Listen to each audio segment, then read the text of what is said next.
Bonjour et bienvenue dans Prière Inspirée. Je suis heureux de vous retrouver pour une semaine pour vaincre le découragement. Et je crois que vous allez être puissamment fortifiés dans votre cœur. Ce par quoi vous passez, Dieu le connaît et il veut vous fortifier aujourd'hui et pendant toute cette semaine. Aujourd'hui, on va parler du secret le mieux gardé de Jésus. Le secret le mieux de garder de Jésus, mais aussi face au découragement. Et on sait que Jésus-Christ a dû faire face au découragement. Et il a combattu, il a réussi. Il a vaincu, il a réussi jusqu'à la fin, le plan de Dieu, l'épreuve de Dieu pour lui.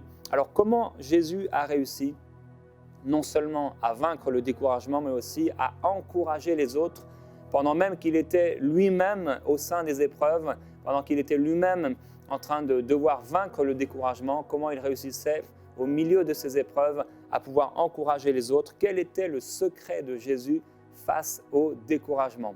Alors dans Marc au chapitre 1, et cet évangile commence différemment de tous les autres. Marc commence avec la première phrase qu'il écrit dans son évangile. Il dit « Commencement de l'évangile de Jésus-Christ, Fils de Dieu ». Tout de suite, Marc nous éclaire sur la divinité du Seigneur Jésus-Christ. Et il est écrit un peu plus loin dans Marc 1 au verset 10 « Au moment où Jésus sortit de l'eau, il vit les cieux s'ouvrir et l'Esprit descendre sur lui comme une colombe, et une voix se fit entendre des cieux, « Tu es mon Fils bien-aimé, objet de mon affection » ou encore « en qui j'ai pris plaisir ». Et aussitôt l'Esprit poussa Jésus dans le désert. La première chose que Dieu dit à Jésus, et pendant cette semaine, on va parler des épreuves, on va parler des attaques sataniques, on va parler de la maladie, on va parler du manque de fruits. La première chose, et à ce moment-là, lorsque Dieu parle du haut des cieux, il dit « Tu es mon Fils bien-aimé », la première chose que Dieu dit avant que Jésus ne puisse faire un miracle, avant que Jésus passe par des épreuves ou qu'il soit attaqué, la première chose que Dieu va dire, que le Père va dire des cieux, il va dire « Tu es mon Fils bien-aimé ». L'objet de toute mon affection.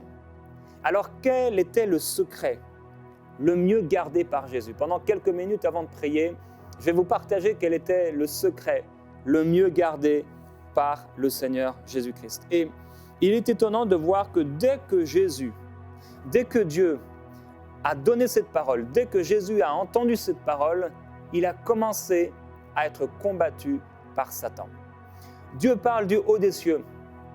Et il lui dit cette vérité, « Tu es mon Fils, en qui j'ai mis toute mon affection. » On ne sait pas si comme lorsque l'apôtre Paul est tombé par terre, lorsqu'il a été touché par la puissance de Dieu, on ne sait pas si à ce moment-là, tous l'ont entendu, mais il est écrit en tout cas dans les évangiles qu'une voix s'est fit entendre du haut des cieux, le Père a dit, « Tu es mon Fils bien-aimé, en qui j'ai pris mon plaisir, ou en qui j'ai mon plaisir. » Alors, quand Jésus-Christ entend cette parole, il est envoyé dans le désert et là, il est tenté par Satan. Et c'est intéressant de savoir ce que le diable lui dit, parce que Jésus va se retrouver devant plusieurs personnes. On va parler, il se retrouve devant le diable, il va se retrouver devant Pilate, devant les disciples, les pharisiens, etc. Devant le diable lui dit « Si tu es le Fils de Dieu, ordonne à cette pierre qu'elle devienne du pain. » La première attaque que le diable fait avec Jésus, il l'attaque sur sa divinité. Si tu es le Fils de Dieu, ça veut dire si tu es puissant, si tu as le divin en toi, ordonne que ces pierres deviennent du pain. Il lui dira encore, si tu es le Fils de Dieu, alors jette-toi en bas, parce qu'il est écrit, il donnera des ordres à ton sujet, etc. Le diable a commencé à attaquer le Seigneur Jésus-Christ par rapport à sa divinité.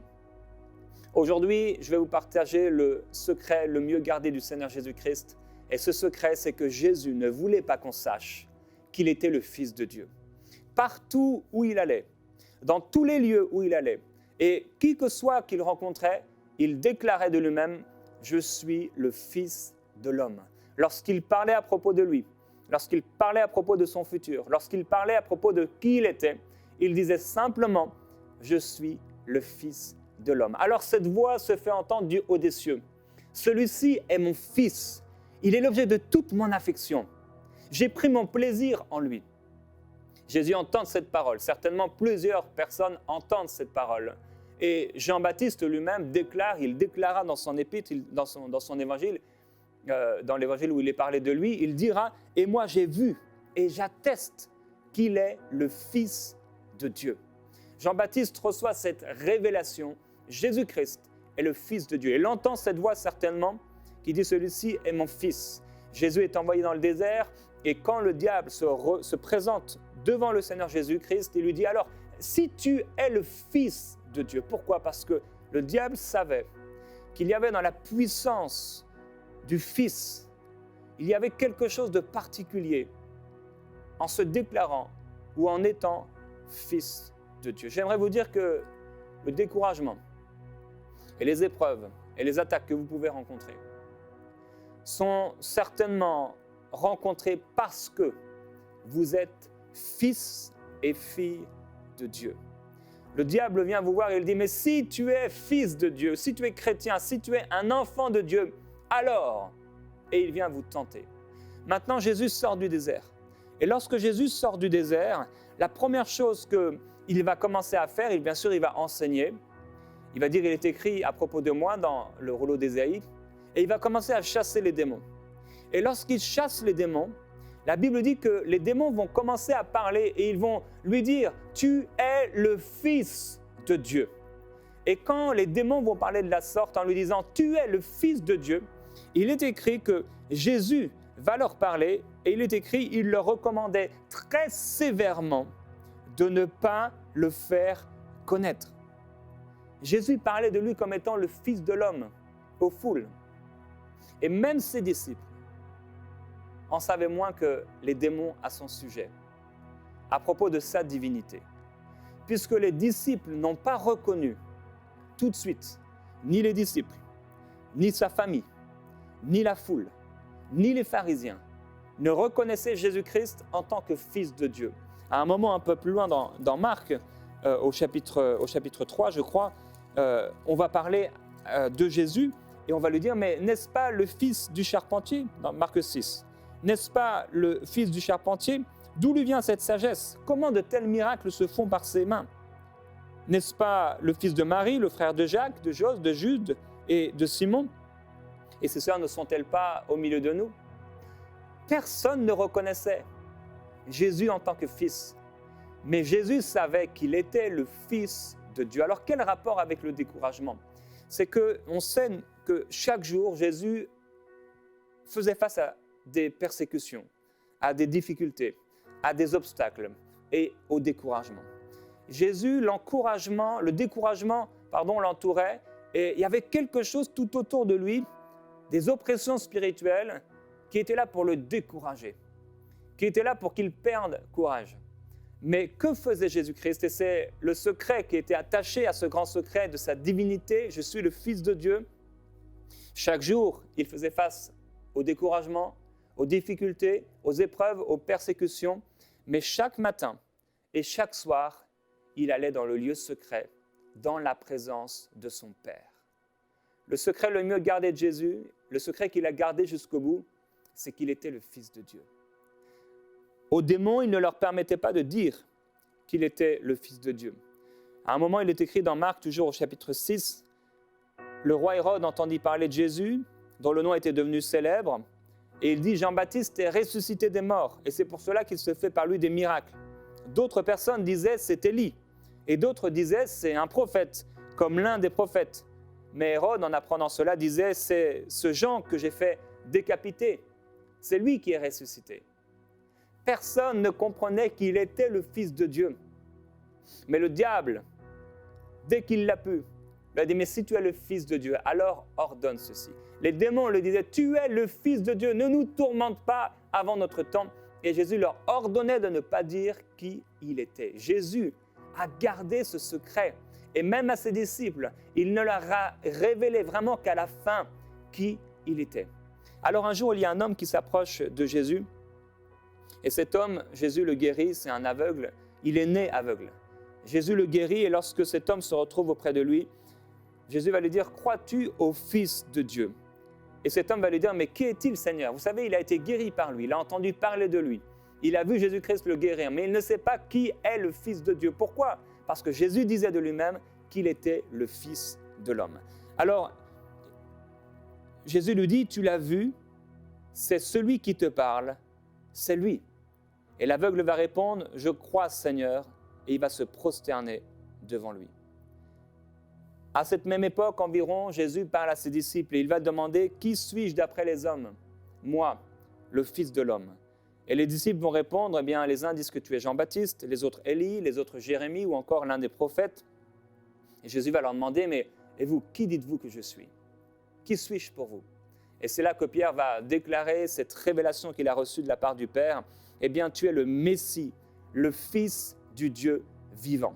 Et Jésus va lui dire, tu es Pierre, et sur cette pierre, et cette révélation que tu as reçue, elle ne t'a pas été donnée de la chair ou du sang, mais c'est le Père qui est dans les cieux et qui te l'a révélé. Et sur cette pierre, sur toi, Pierre, je bâtirai mon Église. Et c'est intéressant de savoir ce que Jésus leur a dit après que Pierre ait apporté la révélation qu'il avait reçue. Il dit, il est écrit, il ordonna aux disciples de ne dire à personne qu'il était le Messie, qu'il était le Fils de Dieu. Il ordonnait aux démons de ne pas dire qui il était. Il ordonnait aux disciples de ne pas dire qui il était. Il ordonnait aux gens de ne pas dire qui il était. Et quand il va se retrouver devant les pharisiens, devant le souverain sacrificateur va lui dire, mais je t'adjure, donc il s'est passé 3 ans de ministère. Il dit, je t'adjure par le Dieu vivant de nous dire si tu es le Christ, le Fils de Dieu. Jésus n'avait pas dit qu'il était le Fils de Dieu. Pendant tout son ministère, il cachait, il gardait ce secret. Dans le découragement et face au découragement, il gardait un secret puissant. Et face au découragement que tu peux rencontrer, j'aimerais te dire qu'il y a un grand secret. Si tu es un enfant de Dieu, ce secret, c'est que tu es le Fils de Dieu. Et dans ce secret, là où la parole de Dieu déclare que l'Esprit de Dieu à l'intérieur de nous s'exprime, il s'écrit « Abba Père ». Il y a dans ce secret de la divinité qui t'habite. Il y a dans le secret que tu appartiens maintenant à Dieu et que tu es maintenant devenu un fils de Dieu, une fille de Dieu. Il y a une grande puissance face au découragement. Et cette puissance, c'est que tu es un fils de Dieu. Un fils de Dieu chéri par le Père. Un fils de Dieu aimé par le Père. Quand Pilate va entendre parler de la bouche des pharisiens que Jésus a dit de lui-même qu'il était le Fils de Dieu, Pilate va avoir très peur. Il est écrit, il rentra dans le prétoire et il dit à Jésus, « Mais d'où es-tu » Mais Jésus ne lui donna aucune réponse. Et Pilate va lui dire, « Mais pourquoi tu sais que tu refuses de me parler, j'ai le pouvoir de te relâcher, de te crucifier ?» Jésus dit, « Tu n'aurais sur moi aucun pouvoir, le seul pouvoir que tu peux avoir, c'est mon Père qui te l'a donné. » Et lorsqu'il se retrouve à la croix, il est écrit que les gens vont dire, il s'est confié en Dieu, que Dieu le délivre maintenant s'il l'aime, car il a dit, je suis le Fils de Dieu. Maintenant, ce secret et cette puissance, dans Romains au chapitre 8, l'apôtre nous dit, tous ceux qui sont conduits par l'Esprit de Dieu sont fils de Dieu. Et vous n'avez pas reçu un esprit d'esclavage pour être encore dans la crainte, mais vous avez reçu un esprit d'adoption par lequel nous crions « Abba, Père ». Et l'Esprit lui-même rend témoignage à notre esprit que nous sommes enfants de Dieu. Et l'apôtre Paul va partager ce grand secret, cette grande révélation que j'aimerais aujourd'hui vous partager, vous rappeler. Il dit, l'Esprit lui-même rend témoignage à notre esprit que nous sommes enfants de Dieu. Or, si nous sommes enfants, ça veut dire si nous sommes fils, alors nous sommes aussi héritiers. Héritiers de Dieu et co-héritiers de Christ. Si toutefois nous souffrons avec lui, afin de prendre part aussi avec lui à la gloire. J'aimerais te dire aujourd'hui qu'il y a quelque chose que dans ton découragement, tu as peut-être mis de côté. C'est que tu es un fils de Dieu. C'est que tu es une fille de Dieu. Et parce que tu es une fille de Dieu, tu peux faire ce que Jésus a fait lorsqu'il était découragé. À tout moment où il y avait le découragement qui essaie de qui essayaient de venir sur lui. À tout moment, il pouvait commencer à sentir comme un découragement. Il refusait de se laisser abattre par le découragement, mais il allait dans le lieu secret. Le secret le mieux gardé de Jésus, c'est qu'il était le Fils de Dieu. Et le secret, dans ce secret, dans cette divinité, le secret qu'il avait face au découragement, c'était le lieu secret. Et c'est pourquoi lorsqu'il priait Père. À chaque fois qu'il parlait à Dieu, il parlait et il disait mon Père. Il se retrouve à Gethsémane lorsqu'il est là face en proie à cette épreuve si difficile, au découragement qui l'entourait.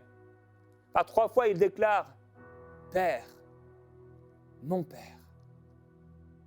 Frères et sœurs, l'esprit que Dieu nous a donné est un esprit de force et de puissance. Et comme introduction, pendant cette semaine où nous allons parler de différentes épreuves, de différentes difficultés et de différents découragements aux sources de découragement, la première chose que Dieu m'a mis à cœur de vous partager, c'est qu'avant tout, vous êtes un fils de Dieu et que la terre attend avec un ardent désir votre révélation en tant que fils de Dieu. C'était si important que c'est sur ça que le diable a attaqué. Si tu es le fils de Dieu, alors. C'était si important que c'est la première chose que les démons ont commencé à partager, à parler sur Jésus et que Jésus leur a ordonné de ne pas le dire. C'était si important que pendant tout son ministère, il n'en a pas parlé pour qu'ils reçoivent en eux-mêmes la révélation qu'il était le Fils de Dieu. Si important que lorsqu'il se retrouvait sur la croix, on s'est moqué de lui à ce sujet. Frères et sœurs, tu es un fils de Dieu, tu es une fille de Dieu. Et aujourd'hui, je voudrais t'encourager par le Saint-Esprit en te disant que si tu es le fils de Dieu, tu es également héritier avec Dieu et co-héritier avec Jésus-Christ. Pendant ce temps, je voudrais t'encourager maintenant, pendant qu'on va prier, à faire cette prière avec moi. Je voudrais te demander, si tu le veux, de répéter cette parole, cette prière après moi. Pour entrer maintenant pleinement dans ce sujet dans la prière, à lui dire, Père, j'ai entendu ces paroles d'exhortation. Je suis ton fils. Et je voudrais te demander de me donner une révélation sur ce que cela produit ou devrait produire dans ma vie face au découragement. Esprit de Dieu, toi qui connais tout du Père,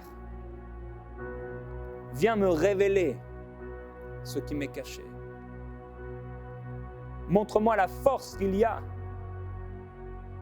dans le fait d'être ton enfant, dans le fait de t'appartenir, dans le fait d'être à toi. Viens me révéler ce que je ne connais pas, me faire comprendre ce que je ne connais pas et me faire partager ton héritage. Viens me révéler le fait que je suis héritier avec toi, co-héritier avec Christ. Et qu'est-ce que cela devrait changer dans ma vie? Amen. Je voudrais prier pour vous, Père. Je vais partager en quelques mots ce grand mystère, ce grand secret. Cette vérité que Jésus a voulu garder en se déclarant seulement Fils de l'homme. Il était Fils de Dieu et il est Fils de Dieu. Et la force qui était la sienne dans toutes ces épreuves, c'était de prier, c'était de parler avec toi, c'était d'être fortifié par le Saint-Esprit parce qu'il était ton Fils. Et aujourd'hui, mon Père, je prie pour toutes ces personnes qui passent par le découragement et qui entendent maintenant ma voix. Ils sont héritiers avec toi. Ils sont co-héritiers avec toi, Jésus-Christ. Et parce qu'ils sont co-héritiers avec toi, parce qu'ils sont héritiers avec toi, Père, cela veut dire qu'ils ont accès à la puissance du Saint-Esprit. Cela veut dire qu'ils ont accès à la vie. Cela veut dire que la mort n'a plus de pouvoir sur eux. Cela veut dire que la bouche de Satan s'est éteinte, s'est fermée dans leur vie. Cela veut dire qu'ils peuvent être forts et qu'ils sont plus que vainqueurs par celui qui les a aimés. Cela veut dire, parce qu'ils sont fils, ils sont aimés de toi. Cela veut dire, parce qu'ils sont fils et parce qu'ils sont aimés de toi, qu'ils sont protégés par toi et qu'ils sont gardés par toi. Oui, Père, je prie pour qu'ils reçoivent une pleine révélation de ce que ça fait d'être un fils de Dieu. Je prie qu'ils reçoivent une pleine révélation de leur héritage, de ce qui leur appartient. Père, nous voulons avancer dans la révélation. Nous voulons avancer dans la connaissance de notre héritage. Oui, nous sommes fils de Dieu. Et tu as mis dans nos cœurs le Saint-Esprit. Et le Saint-Esprit, il s'écrit à travers nous, Abba, Père. Tu es notre Père. Et parce que tu es notre Père, tu nous rends forts. Parce que tu es notre Père, tu es venu habiter en nous par le Saint-Esprit. Parce que tu es notre Père, le royaume de l'enfer sait que nous sommes à toi et qu'ils n'ont sur nous aucun pouvoir, qu'ils n'ont sur nous aucune possibilité d'agir, si ce n'est par l'ignorance ou l'incrédulité. C'est pourquoi, Seigneur, nous ne voulons pas être ignorants.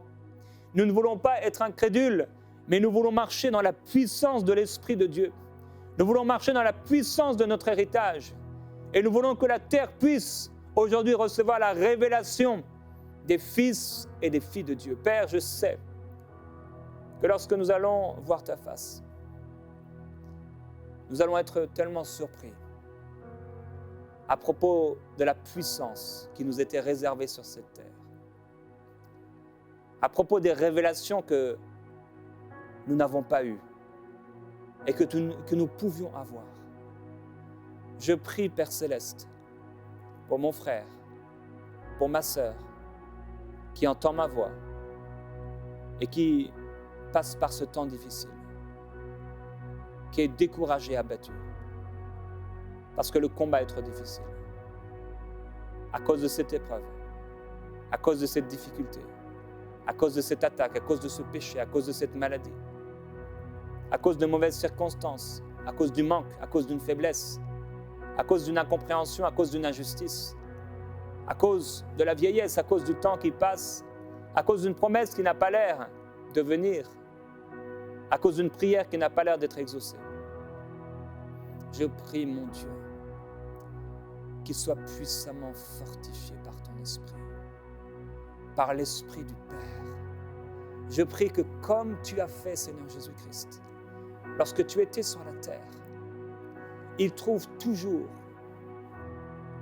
le temps, ils prennent toujours le temps de se confier en toi. Tu es notre Père et le Saint-Esprit s'écrie Abba Père. Parce que tu es notre Père et que nous sommes tes enfants, tu nous donnes force, puissance, courage, paix, joie, détermination, justice, réussite. En toutes choses, tu nous rends plus que vainqueurs. En toutes choses, tu nous fais triompher. En toutes choses, alors que ta parole déclare que tu nous as amenés avec toi dans ton cortège triomphal, ayant vaincu Satan. Tu déclares, n'ayez pas peur, prenez courage, car j'ai vaincu le monde. Et aujourd'hui, précieux Jésus-Christ, je veux te glorifier d'être venu pour nous, te glorifier d'avoir donné ta vie, te glorifier de t'être abaissé à la mesure d'un fils de l'homme pour faire de nous des fils de Dieu. Père, je prie qu'aujourd'hui, quelqu'un reçoive une révélation particulière de qui elle est en toi, de qui il est en toi. Et à cause de cette nature, à cause de toi en elle, que cette personne soit fortifiée et encouragée en toi, parce qu'elle t'appartient. Tu as déclaré du haut des cieux, celui-ci est mon fils bien-aimé, en qui je prends plaisir.